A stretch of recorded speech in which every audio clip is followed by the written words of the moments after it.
Hello बच्चों, अब हम देखेंगे क्वेश्चन सेकंड। क्वेश्चन सेकंड है हमारा, let a equals to 1,5 and b equals to 3,7 and r equals to means जो रिलेशन है वो हमारा दिया है a, b such that a belongs to a, b belongs to b। Means a और b जो है हमारे एलिमेंट, जो स्मॉल a है वो a का सेट है और जो स्मॉल b है वो b का, मतलब b को बिलोंग करते हैं। Okay, and a minus b is multiple of 4। a minus b जो है वो मल्टीपल होना चाहिए 4 का।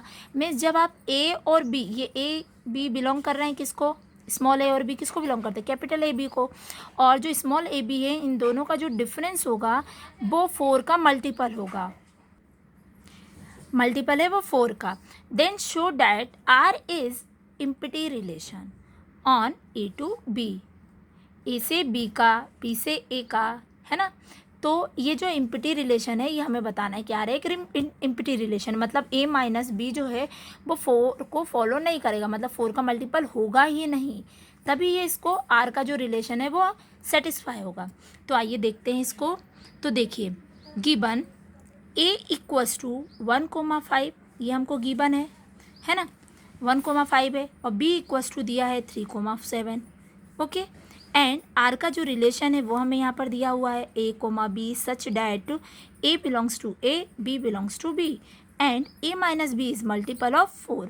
a माइनस b जो है वो मल्टीपल होना चाहिए 4 का, तो ही ये सेटिस्फाई होगा, नहीं होगा मतलब ये यदि नहीं करता है तो हमको बताना है कि रिलेशन, मतलब आर को ही शो करना है हमको यहाँ पर कि R is a empty relation. Empty relation कब होगा, जब इसको सेल्फ सेटिस्फाई नहीं करेगा, मीन्स खाली कुछ नहीं।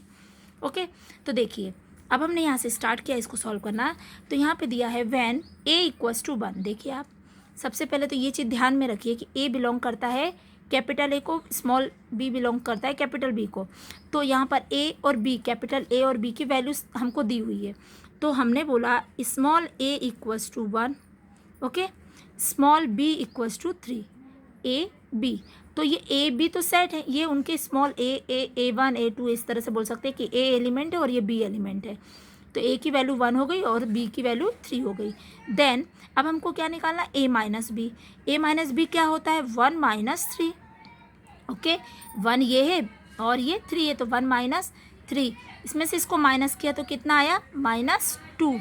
ओके, तो क्या -2 जो है वो 4 के टेबल में आता है, नहीं आता है, इसलिए which is not multiple of 4। ये जो -2 है ये 4 के टेबल में नहीं आता, इसलिए ये होगा कि ये 4 का मल्टीपल नहीं है। सेम इसी तरह से हम अगला देखेंगे। अब हमारी वैल्यू तो वही थी, कितनी, a की वैल्यू 2 दी थी, एक 1 और 5 दी थी, तो अभी हमने a इक्वल्स टू 1 लिया था और b इक्वल्स टू 3 लिया था। अब हम a इक्वल्स टू 1 लेंगे और b इक्वल्स टू 7 लेंगे। देन आप a माइनस बी करेंगे तो 1 माइनस 7 इक्वल्स टू -6। ये भी जो है -6, ये भी 4 का मल्टीपल नहीं है, इसलिए ये भी नहीं होगा।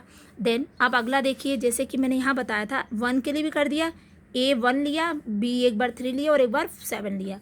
अब a को एक बार हम 5 लेंगे और b को एक बार 3 लेंगे और एक बार 7 के लिए करेंगे। तो देखिए a equals to 5, b equals to 3, फिर से उसी रिलेशन में देखा हमने, a माइनस बी में ही 5 माइनस 3 किया तो 2 मिला। जो +2 है वो भी हमारा 4 का मल्टीपल नहीं है, which is not multiple of 4, ये भी 4 का मल्टीपल नहीं है। देन a इक्वल्स टू 5 ही रहेगा, b की वैल्यू चेंज करी, अब हो गया 7, तो यहाँ पर फिर से हमने रिलेशन में सेटिस्फाई किया, तो फिर हमको मिला -2। जब ये -2 मिला तो हमने देखा ये भी उसको सेटिस्फाई नहीं करता, मीन्स ये भी 4 का मल्टीपल नहीं है। तो हम कह सकते हैं कि ये जो हमारा ऑर्डर पेयर है ए बी का, such that a belongs to A and b belongs to B, which is multiple of 4, there, मतलब thus there is no pair, ये पेयर नहीं होंगे इनके, ए कोमा बी के पेयर नहीं होंगे, है ना, पेयर भी नहीं होंगे और तो 4 का मल्टीपल भी नहीं होगा, जिसमें कोई भी 4 का मल्टीपल नहीं है। तो आप रिलेशन को क्या कह सकते हैं, therefore R equals to 5, R equals to 5 it means empty. R को हम क्या बोलेंगे कि आर हमारा इम्पिटी रिलेशन है, और आर हमारा इम्पिटी रिलेशन है, यही हमको फाइंड करना था। ओके, तो आर हमारा आ गया empty relation, R is an empty relation on A to B. Okay, तो ये हमारा सेकंड क्वेश्चन भी हो गया यहाँ पर।